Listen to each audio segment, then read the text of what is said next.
Good evening and welcome to the channel where we bring you the stories that matter most to Filipinos, both at home and abroad. Tonight, we're rediving deep into a major security incident that could reshape the dynamics of the entire Indo-Pacific region.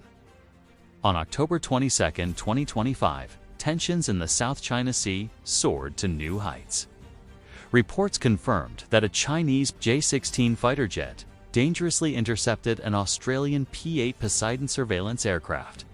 The Chinese jet released flares just meters from the Australian plane, a move that Canberra has condemned as unsafe and unprofessional. Beijing, in a swift response, accused the Australian aircraft of violating its airspace over what it claims are its sovereign territories, demarcated by the controversial 9-dash line.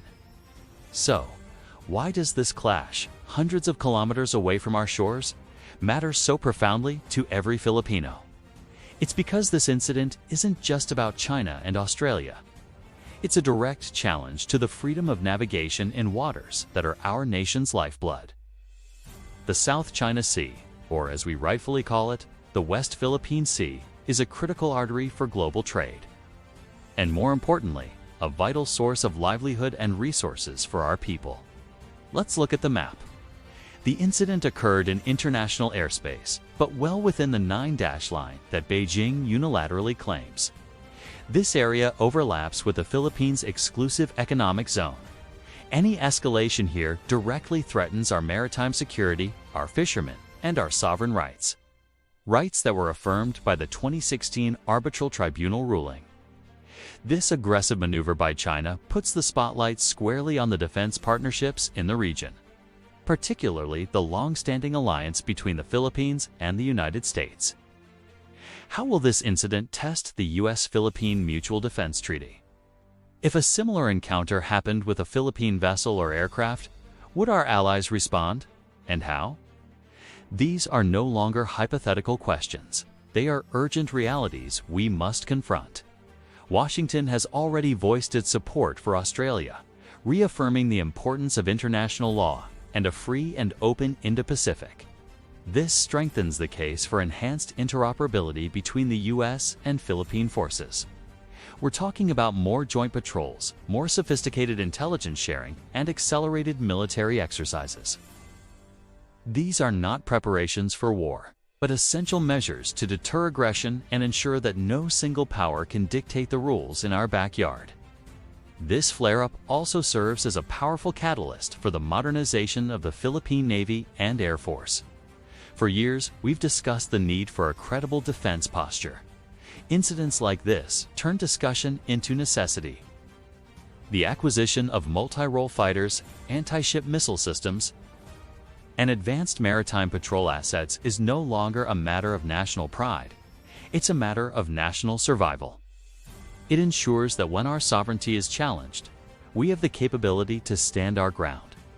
Moreover, this confrontation is galvanizing a network of like-minded nations. Countries like Japan, South Korea, and even European powers are increasing their presence and security cooperation in the region. They understand that what happens in the South China Sea has global implications. For the Philippines, this means we are not alone. Building a coalition of nations committed to a rules-based order is our strongest diplomatic tool. This is about reinforcing a united front that says a peaceful, stable, and lawful maritime order benefits everyone. The actions of the Chinese jet against the Australian aircraft are a clear signal. The gray zone tactics are escalating. This is a deliberate push to test the resolve of the international community.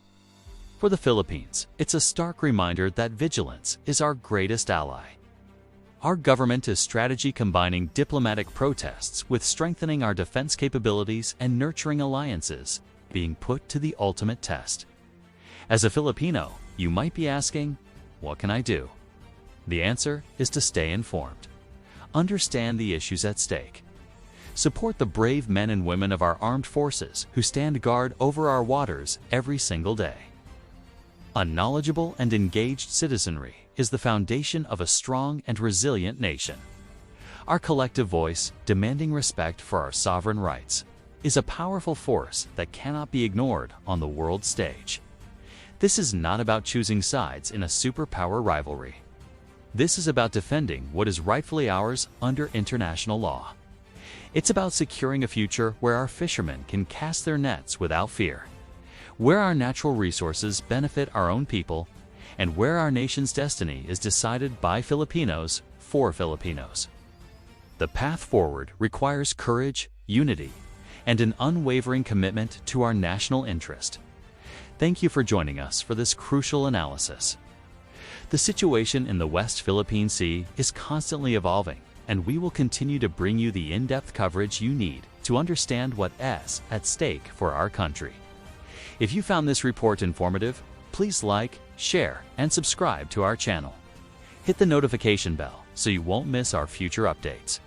Stay informed and stay safe. Maraming Salamati.